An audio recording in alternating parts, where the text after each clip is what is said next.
Hello, everybody. We're starting now the second class, Dvar Malchus, Parshas Matos-Masei. It's from Dvar Malchus.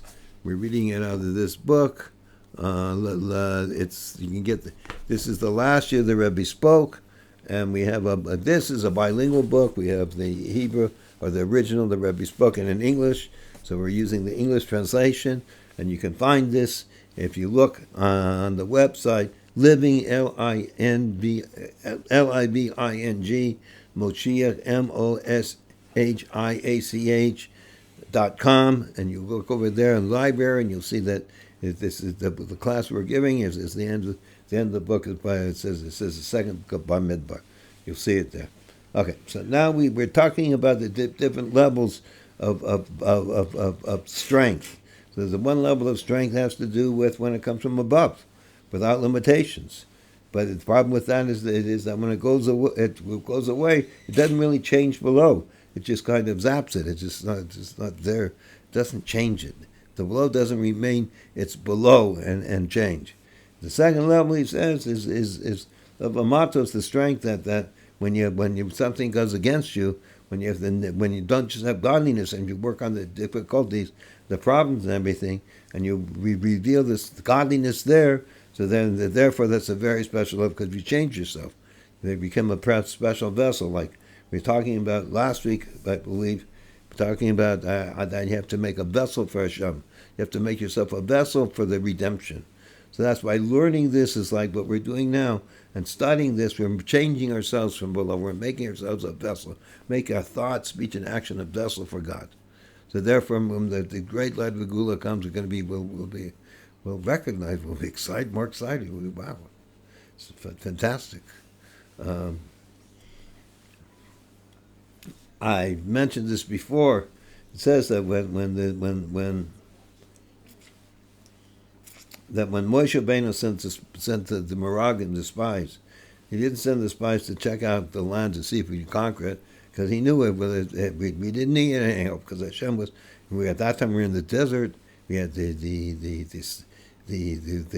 clouds of glory that would go with us, and would take care of anything that was bad. And we had that night we had the Amud Eish, the pillar of fire. So we knew Hashem was taking care of us and everything. We didn't have to worry about that. But Moshe Rabbeinu wanted the joy and the happiness when the Jews went into Israel, that it should be from below up. So therefore he told them to tell everybody how wonderful the land is, how great the land is, how fantastic it is. So this is a level that you should see from the world perspective itself, godliness. It says, and this was the difference between the two Beis Hamikdash, that the first Beis Hamikdash and the first and second Beis Hamikdash, and also the first and second redemption, in comparison to the third Beis Hamikdash and the third redemption. The first Beis Hamikdash, number one, the first holy temple, which was built by Shlomo HaMelech. About it says that Shlomo sat on the godly throne, and he ruled with the spiritual power through connecting to Hashem. That he was mamish connected to God, and its main aspect was above, in a manner of drawing down from above to below. This is the service of tzaddikim, and since it was not connected, and since that it was not connected that much with, and was not from the initiative from below, it was eventually destroyed and did not stand, because it wasn't based. Below wasn't holy. The second Beis Hamikdash, the second holy temple, number two, which was built by those who came up from the Babylonian, from Babylonian in the days of Ezra. Its main aspect was from below, in a matter of raising from below to above, that the service of tshuva. And therefore, it had a greater connection to the world below, and it was greater than the first Beis Hamikdash, as it says, that the honor of the later Beis Hamikdash will be greater than that of the first, in its structure and years. It was more years before it was destroyed, and it was bigger. But on the other hand, being that it was the physical virtue, which is limited, longer in time, longer and bigger in building, it was also eventually destroyed and did not stand. But what more, for a longer time than the absence of the first base of Mikdash. It's been a much longer time.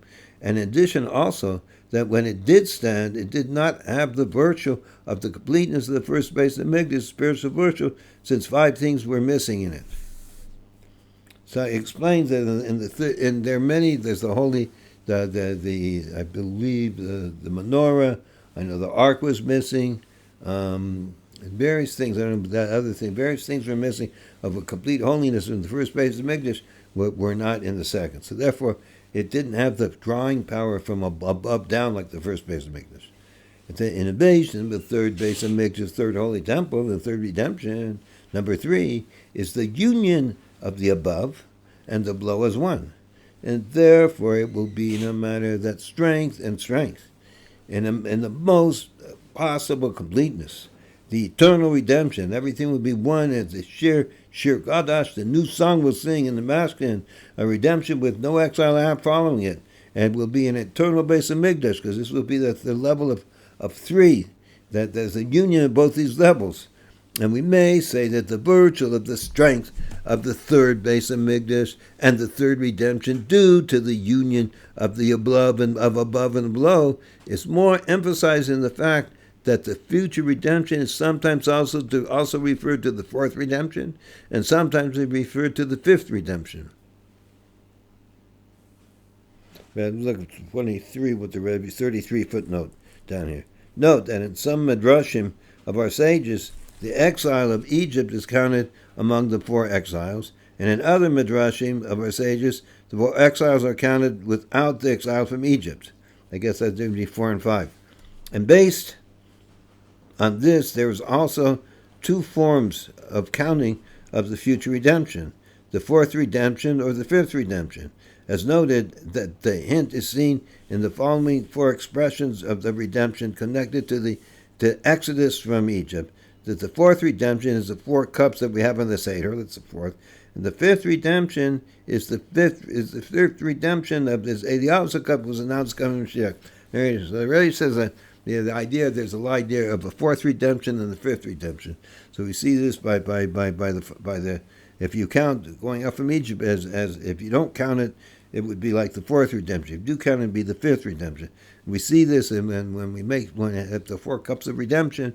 On Pesach, we drink 4 cups of wine. So also, but we get the 5th cup we don't drink, but we leave it for Eliyahu because that's the idea of Mashiach. So a special. So we had sometimes the 5th redemption, a special level by itself, that it is not in continuation to 1 and 2, above and below.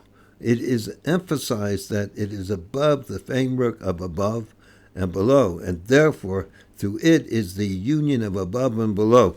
Basically, what we're talking about over here is a level of his revelation of the essence. There's a level of a below of revelation from above, and there's a level of working from below, but there's a level that's beyond both of them. We'll see, Mitzvah Hashem. I have it also on YouTube, Parshas Bo. No, Chut Shvat. I don't know which parsha it is. The Rebbe talks about it with a very interesting concept. He says, in the month of Shvat, we have 3 days, special days the Rebbe talks about. It's special Yahrzeits. 2 Yahrzeits and 1 wasn't. And he talks about the first one was the Frierdiker Rebbe when he passed away. That the Frierdiker Rebbe said, I finished everything and everything's done. We just have to polish the buttons. So that was like work from below up. That's the level of Yud, that the 10th day of the 11th month. Then has to do with the 10 spheres of a person, the attributes a man has. And then he says 11 is the level of how God is above and beyond thing by himself. So that's the level of from above down. And then he says Base is the Rebbetzin, which reveal a new level. So in here we had God who dwells, and there were the base of Mikdash below where he dwells. But then when Chut Base is 2 times 11, so the Rebbe says that's the level where they're just everything is all part of Hashem. They're all one. So this is the 3rd level we're talking about. There's a level when you're just all part of godliness. This is a very special level. And through this we have the union of both levels. And this is emphasized in Parshas Chazak, on the 4th book of the Torah in the days of Ben Mitzrayim. Special time. Remember, we're talking about why this time is special. in the proclamation with Chazak, v'nis Chazek, the triple time we say Chazaka, 3 times strength of the Parshas Matos-Masei, it's hinted of the Chazaka, the strength of the third holy temple, the third base of Mikdash, and the third redemption, which comes after and through the union of the first base of Mikdash and the second base of Mikdash, after their absences due to their destruction in the days of Bein HaMetzarim. Hold on a second. The third base of Mikdash comes after and through with the union of the first base of Mikdash and the second base of Mikdash, after their absence is due to their destruction in the days of Bein HaMetzarim. So this is that their absence, they weren't there, that through the union of the two virtues of both of them, the first base of Mikdash and the second base of Mikdash, above and below, drawing down and raising up, as is hinted in the content of the union of Matos. And this is the union of, I'm going to go over this over here. But, well, okay, this is more also emphasized in Parshas Chazak, which is in the fourth book of the 3 weeks. We see when we announce strength, there will be strength, we will be strengthened. Chazak mentioned 3 times, that we say that this in Shabbos Parshas Matos-Masei, this week's in the Parsha, the last 2 Parshas of the Parsha. When was Chazak, the base of Mikdash Shlishi, this hints to the strength of the third base of Mikdash and the third, the redemption. That the third base of Mikdash comes as a result to the unity of the first base of Mikdash and the second base of Mikdash, these 2 levels, from above and below, like a unit. And this comes after the hefsek, the separation, the time that there was of the destruction that happened during these 3 weeks. This happened through the chibur of the base milus d'shteim. When you join both of these special levels, each one, the first one, the base of Mikdash, was holy from above down. The second one was created from below up. Elyon b'takton, shachas v'alas, bringing down, which was the first. Halas bringing up, reeling up. Kamramas b'tochen achibur. But this is hinted in the content of when you join back these levels of Masa Matos. There are 2 different levels talked about earlier. When do we have this unity? It's the number 4. This is also the main thing. That we finish the 4th sefer. And right away, in the time of Mincha, we start with the 5th sefer. That shows on the level something by itself that's completely above any limitations of below up. This is what you're making a unity of below and below, above and below, in the base of the future base of Mikdash. Now, there's a Rebbe saying that this level, we reach a level that's beyond anything, which is totally into God Himself. When we reach this level, everything is there. Everything is united. But that Rebbe says that these particular different numbers has a certain relevance to the future base of Mikdash, future holy temple, and the future redemption.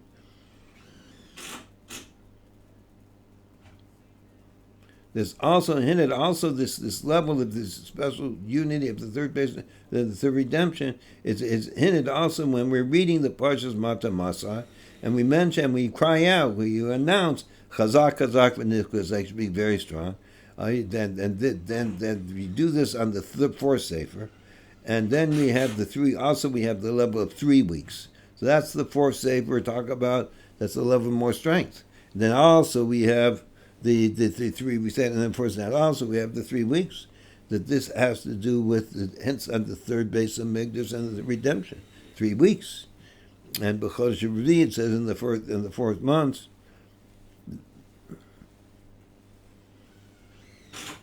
And this is that is the 4th month. This is the month of Tammuz. This is when we read at the end of the 4th month, which is Tammuz. We read this parsha. It's called about the 4th redemption, ובחודש החמישי בשנה זו, קוראים Parshas Matos-Masei בחודש החמישי. And then the Rebbe says, and in the 5th month, which is the Av, which is after Tammuz, right? Like this year, we read the Parshas Matos-Masei in the fifth month, which has to do with the fifth redemption. The Rebbe is saying how this has to do with the fifth redemption, where we read the Parsha this week. But I mean, the year the Rebbe is speaking. So this also has to do with the strengthening of all matters of Torah and mitzvahs, like we said above, and specifically reference to the Masena calls Manakolos, that our work and our service the whole time we're in the Galus, the exile, the Achre that was after the destruction and the Galus and the exile of the 3 weeks, came in that through this we come to a strength, a Chazak, Batokif, and a strengthening. In other words, for strength of the third of the true and complete redemption, a Gul Nitzkis, the eternal redemption and the eternal base of Mikdash. Now we're in number 8. So this is the Rebbe saying that we reach this level. So the question is, well, we have to figure out. So this is what I was talking about. We have to get into Atzmos. We have to get a level of the Evan's essence, and that's what the Rebbe talks a lot about. And that's what we're. This is me, and I'm much part of God and part of the essence of Hashem. And when I work from that, when I work from Atzmos, then that's who I am. I'm just a godly creature, part of godliness. Then that's this level that unites everything. Of course, there's we add something in this Shabbos that also that it's tied within with Erev Shabbos. It says somebody who toils the Friday, right before the day before Shabbos, Erev Shabbos, eats on Shabbos. So somebody who toils doesn't mean toils. Now we see that Rosh Chodesh, the first day of the month of Menachim, it explains over there. Parshas Matos-Masei. So what happens on then? The rest going to talk about the level of Aharon, a very special thing. So we see on the first day of, talks about in our parsha, Parshas Matos-Masei, which is the second parsha, that it says that Moshe Rabbeinu Vayal Aharon HaKohen, El Horahar, the Aharon went up to the Horahar, the mountain, Vayam Sham, and he died. That he died on the 5th month and the first day of the month. Yom Helula Shal Aharon HaKohen. This is the day of the Yahrzeit of the Yom Helula, special day of the remembering of Aharon HaKohen. This man passed away. So it says, and by way of introduction, this matter that the days of the passing is explicitly written in the written Torah. The 5th month on the first day of the month is unique in the fact that we do not find this anywhere else in the whole entire Torah. Not with regarding the Moshe Rabbeinu or by their sister Miriam or by the 3 Avos patriarchs. We don't find any place where they actually in the written Torah mention.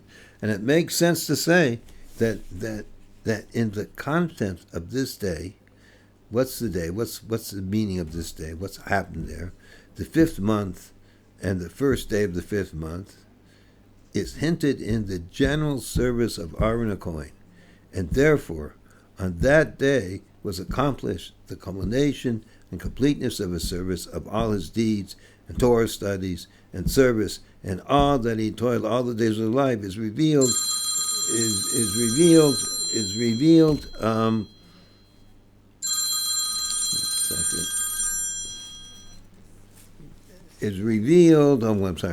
that all his deeds, the Torah study, that all his deeds, Torah study and service, and all that he toiled all the days of his life is revealed and illuminates from above to below, and works salvation in the midst of the land on the day he passes away, as we will explain. In other words, when a person passes away, he finishes his service. That's why tzaddik goes above. So therefore, since it's mentioned that this has to do with his whole essence of his service, and it's something we're going to learn something very special about. And the unique matter So we're talking about this. This is we're going to learn something very special. The fifth that is service for the service from Aharon from above and below, and from below and above. That all his deeds and everything that Aharon did in his whole life is revealed and on his death. It's his whole being, what happened when Tzaddik passes away. He finishes all his service, brings down and finishes a new concept in the world. So he says that we must learn that. This is mentioned that this is a teaching to us. So we have number 9, and the unique matter of Aharon HaKohen. We see from the day of his passing the culmination, the completeness of his service. The verse says, the whole congregation saw Aharon pass away. All the Jewish people mourned Aharon for 30 days. The men and the women, since Aharon would pursue peace, he was a very special person, and bring love. And it would bring them close to Hashem, and bring love.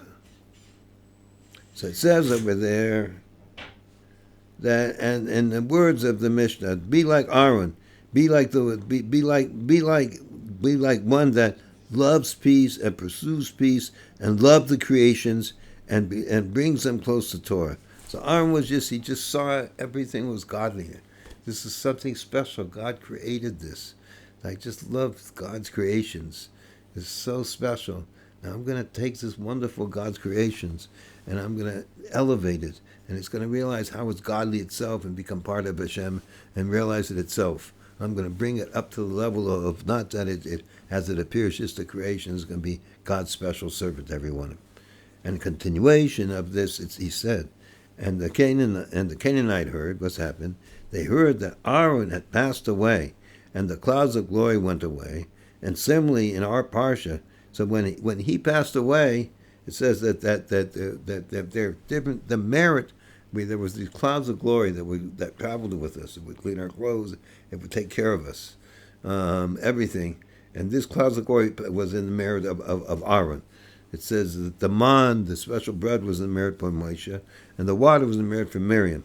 But the clouds of glory were from Aharon. And similarly in our parsha, the continuation to Aharon passing away, it says that Canaanite heard to teach you that Aaron's passing meant it was heard that the clouds of glory went away. So all of a sudden we didn't have these special clouds of glory. It was known all throughout every place. And in explaining the connection of the two matters, emphasized the passing of Aharon, the culmination and completeness of his service, pursuant to peace and clouds of glory, we may say. So let's go over this again. And in explaining the connection of the two matters, emphasizing the passing of Aharon, the culmination and the completeness of his service, pursuant to peace and the clouds of glory, we may say. So what are these two things? That he was always trying to get peace, and what did the clouds of glory have to do? The Rebbe is saying a chiddush. He's saying something, we may say something special.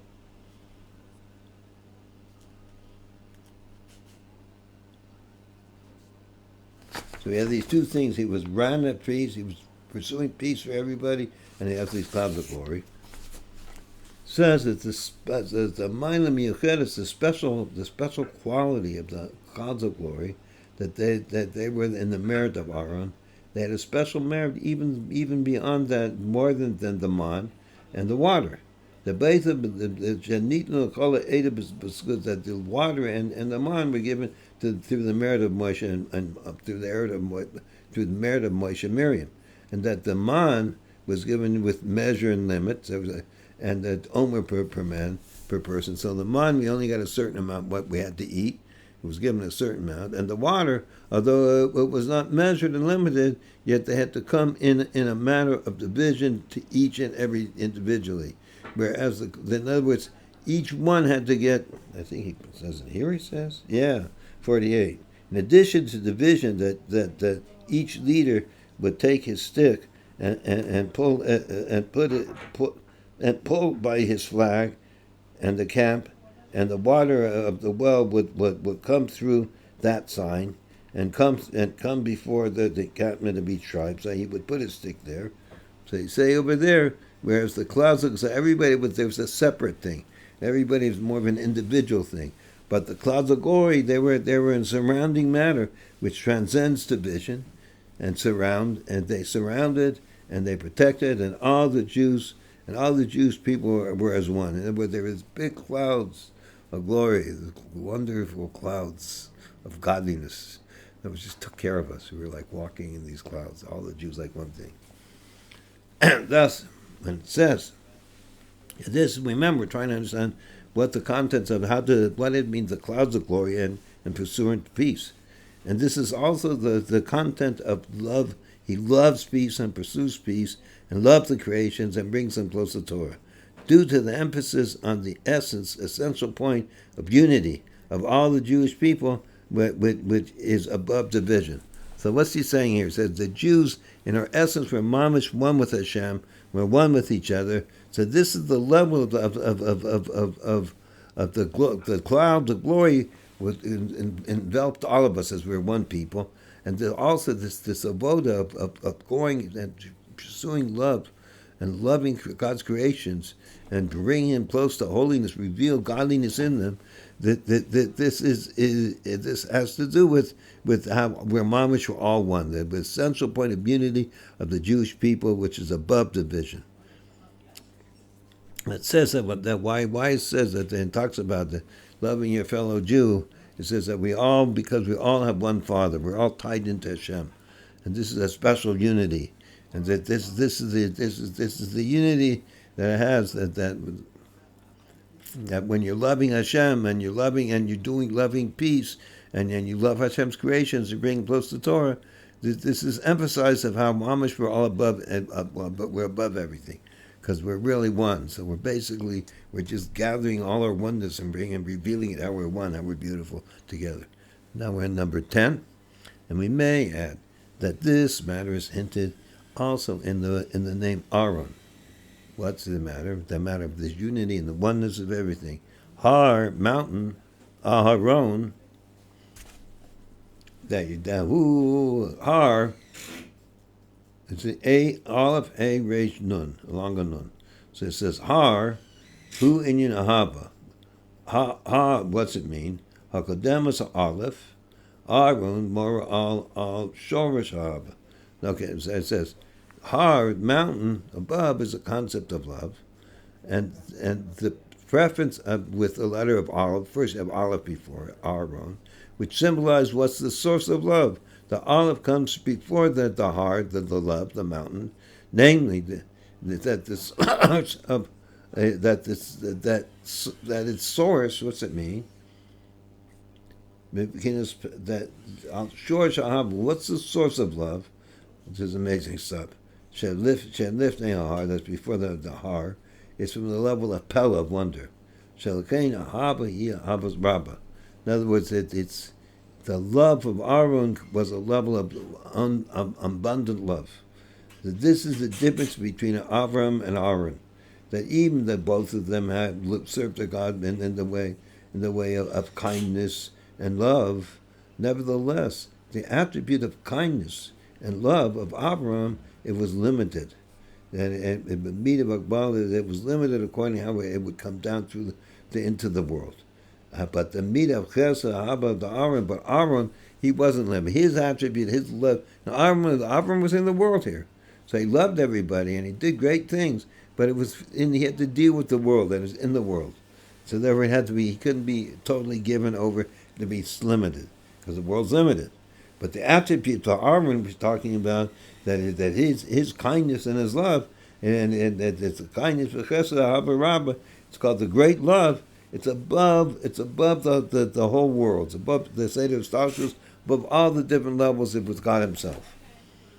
And we have a Yesh, the name of God, and with the Yesh, the name of God, Rebbe's going to bring another Chiddush, that this Inyan, the matter of this great, the abundant love, the great love, is also hinted in the words of Aharon.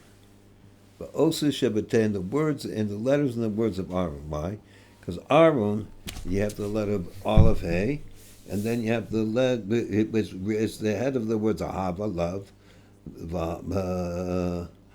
Vahar, Rosh Tebus,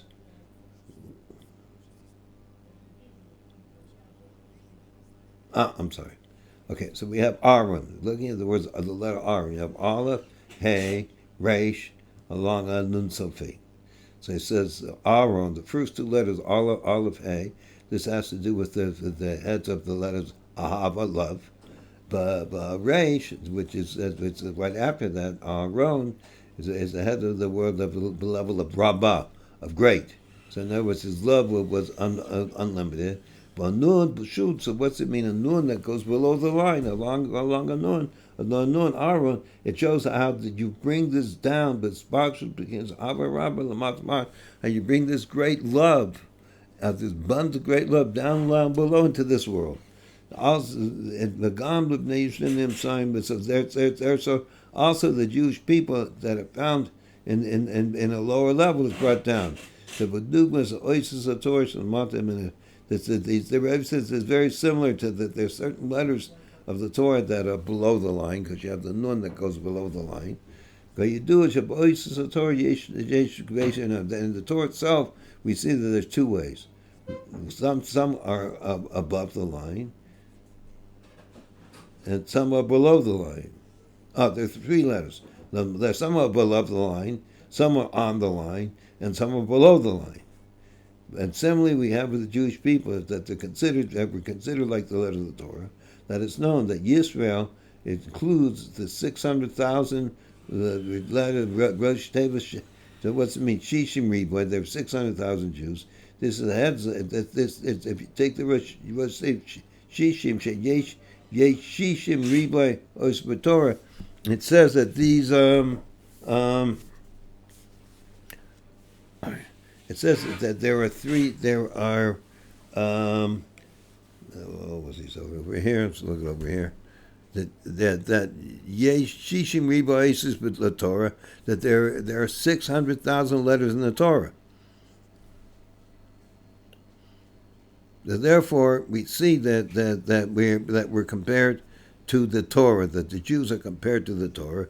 So they're Jews that they're things that are above the line, there's things on the line and things below.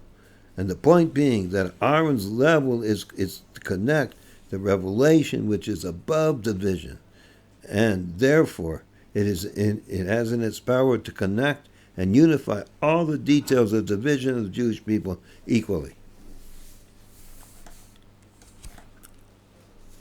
Now we're on number 11.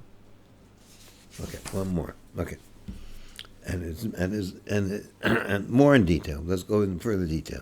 That the concept of Aaron's service is emphasized is the unification of two aspects of drawing down and raising up, similarly to the union of Matos-Masei, as mentioned above, drawing down and raising up, due to the higher level which transcends the division of above and below.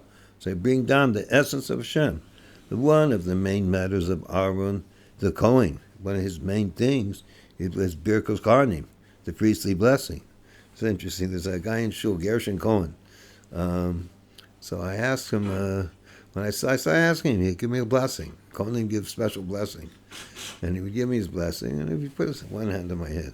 So I said, no, we say in the Torah, we see about Yasha, maybe bringing Kohen Yadecha, that Hashem created, will establish the third base with both hands. So I told him, when you give me a bracha, give me it with both hands. So he started giving me with both hands. You can feel it much better. And I've told him there's a guy in I was in Los Angeles many years. So then where I live is full of Persians. So some of these old Persian Kohanim, one guy, he used to give me brachos, and it was like you felt like it was mamish. It wasn't a base of Mikdash. The guy with the strength, he put his hands on your head. So let's talk about Birkos Kohanim. One of the main reasons of Aaron the Kohen, main matters that he had, what he did was the Birkos Kohanim, the priestly blessing.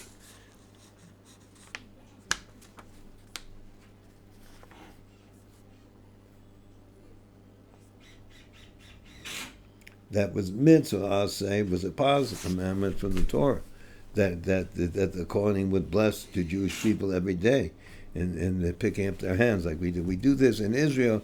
They do it in America.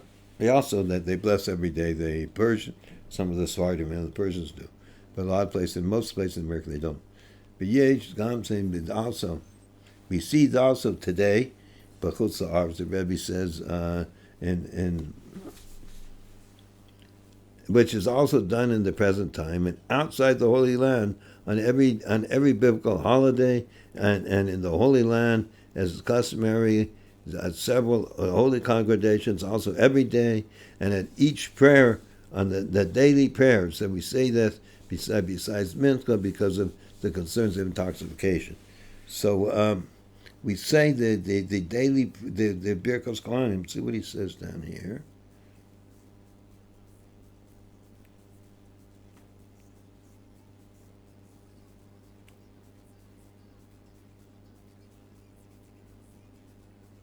So the Rebbe says this is an addition that we say every day. Very interesting. People ask when with the morning we say morning blessings, and then we say blessings in the Torah. Then right away we talk about what it talks about blessings in the Torah and the blessings of Aaron Cohen. So the question is, why are we saying that? Which is something relevant to every Jew, because every Jew is a Kohen. So that, in other words, so we're a kingdom of Kohanim. This is a very special thing. We used to say, we say the Birkos Kohanim. And it's known that Birkos Kohanim, there are two virtues of blessing and prayer united. The virtue of blessing, which is drawing down the grace from above to below. And the virtue of prayer, which is the arousal from below to above.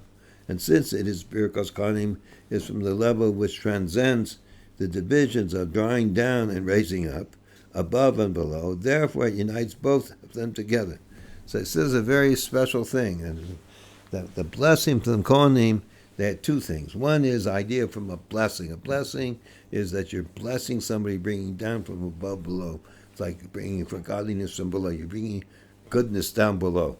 And the prayer is more you're working on yourself and elevating yourself to a higher level. So it has both aspects. So how does it have both aspects? Because it comes from a level that's beyond both of these things. That beyond both, so therefore it can combine the two. And we may say the Rebbe is saying in New Kiddush that the union of the two aspects of drawing down and raising up, blessing the prayer, it's through the third aspect, which is above both of them. It's hinted also in the fact that Birkos Kohanim is a trifold blessing. We say three blessings in it. So the Rebbe is saying that three blessings shows that it's a level to three, what's beyond. And according to this, we may explain that the hint in the number of Aaron, that the hint in the number of Aaron's years, very interesting. Rebbe sees everything. This is the Rebbe's figured this out. That Aaron, we may explain with some the Rebbe's figured out that Aaron was 123 years old at the time of his passing in Horar.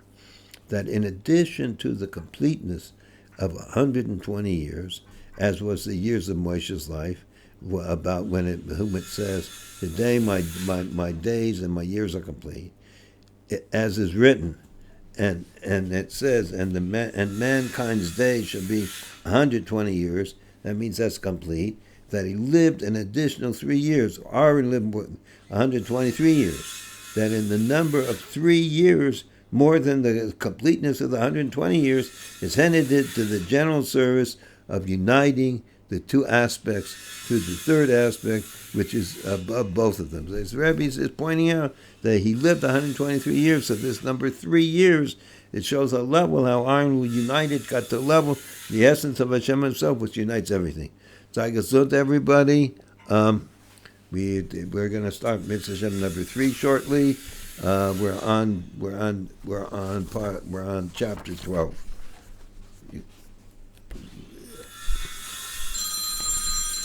Talk to you later, everybody. Sei gesund.